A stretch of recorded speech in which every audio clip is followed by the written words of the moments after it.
যদি লাইলাতুল বরাত পেয়ে যান 10টি আমল বেশি বেশি করবেন। কয়টি আমল? এই লাইলাতুল বরাতে 10টি আমল করবেন। ভালো করে শুনে রাখুন, এই 10টি আমল কোনো ব্যক্তি যদি করতে পারে কপাল খুলে যাবে। আল্লাহ পাক রব্বুল আলামিন তার দোয়া মঞ্জুর করবে, তার গুনাহগুলো মাফ করে দিবে, রিজিক প্রশস্ত করে দিবে, বালা মুসিবত থেকে আল্লাহ হেফাজত করবে।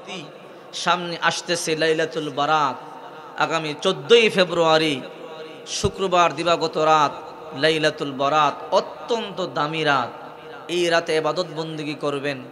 এই রাতটাকে, লাইলাতুন শব্দের অর্থ হলো রাত, আর বারাত শব্দের অর্থ হলো মুক্তি, তার মানে মুক্তির রজনী। এই রাত্রিতে আল্লাহ পাক রব্বুল আলামিন অগণিত বান্দা বান্দিকে মুক্তি দিয়ে থাকেন। সুবহানাল্লাহ বলেন। রাসূল করিম সাল্লাল্লাহু আলাইহি ওয়াসাল্লাম বলেন, ইন্নাল্লাহা লা ইয়াত্তালিউ ফি লাইলাতিন নিসফি মিন শাবান ফায়াগফিরু লিজামিই খালকিহি ইল্লা লিমুশরিকিন আও মুশাহিন। এই রাত্রিতে আল্লাহ তাআলা যে ক্ষমা চায় তাকে আল্লাহ ক্ষমা করে দেয়, তবে দুই শ্রেণীর মানুষকে আল্লাহ তাআলা এই রাত্রিতে ক্ষমা করেন না।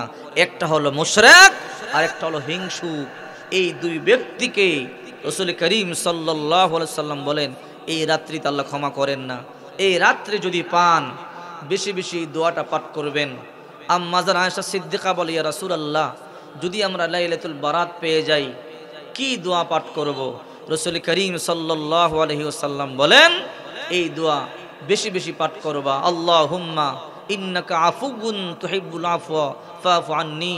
আয় আল্লাহ, আপনি ক্ষমাকারী, আপনি ক্ষমা পছন্দ করেন, আমাকে আপনি ক্ষমা করে দেন। এই জন্য এই রাত্রিতে বেশি বেশি দোয়া পাঠ করবেন। আল্লাহুম্মা ইন্নাকা আফুউন তুহিব্বুল আফওয়া ফাফু আন্নী। একবার বিশ্বনবী মুহাম্মদ রাসূলুল্লাহ সাল্লাল্লাহু আলাইহি সাল্লাম লম্বা সাজদা দিয়ে নামাজ আদায় করতেছেন। আম্মা আয়েশা সিদ্দিকা রাদিয়াল্লাহু তাআলা আনহা মনে মনে চিন্তা করে, রাসূল করিম সাল্লাল্লাহু আলাইহি ওয়াসাল্লাম কি ইন্তেকাল করলো কিনা, আল্লাহর ডাকে সাড়া দিয়ে চলে গেল কিনা। এত লম্বা সময় তো আল্লাহর পয়গম্বর সাজদা করে না, এমন লম্বা সময় নবীজি নড়াচড়াও করে না। মা আয়েশা রাদিয়াল্লাহু তাআলা আনহা বিশ্বনবীর আঙ্গুল মোবারকের মধ্যে একটু চিমটি দিলেন, দেখে আল্লাহর পয়গম্বর জিন্দা আছে কিনা। হঠাৎ করে আল্লাহর পয়গম্বর পাটা নাড়া দিছে। আম্মা জান আয়েশা বুঝতে পেরেছে আল্লাহর পয়গম্বর মারা যায় নাই, আল্লাহর পয়গম্বর জীবিত আছে। আল্লাহু আকবার বলে।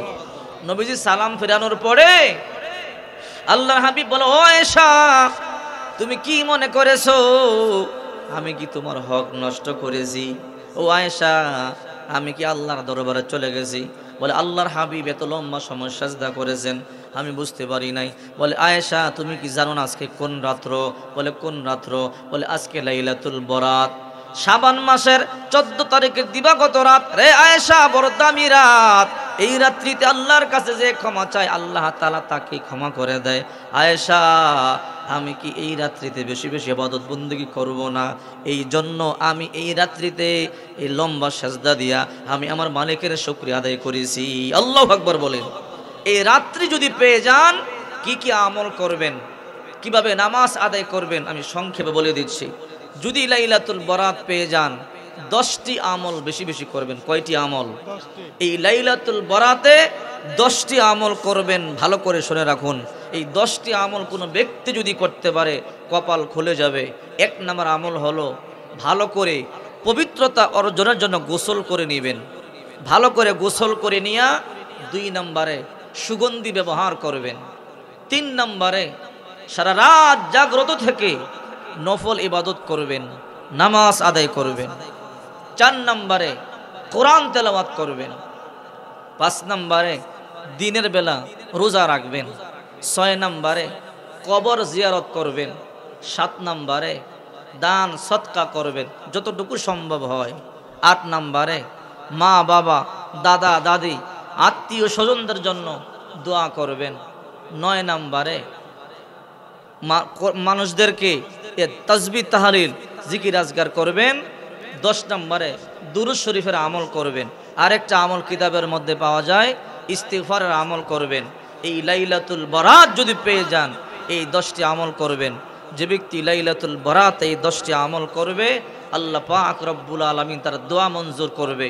তার গুনাহগুলো মাফ করে দিবে, রিজিক প্রশস্ত করে দিবে, বালা মুসিবত থেকে আল্লাহ হেফাজত করবে। আল্লাহ পাক আমাদেরকে লাইলাতুল বরাত পর্যন্ত হায়াত দান করেন, ইবাদত করে আল্লাহকে খুশি করবার তৌফিক দান করেন। সকলে বলি আমিন। ওয়া আখির দাওয়ানা আলহামদুলিল্লাহি রাব্বিল আলামিন।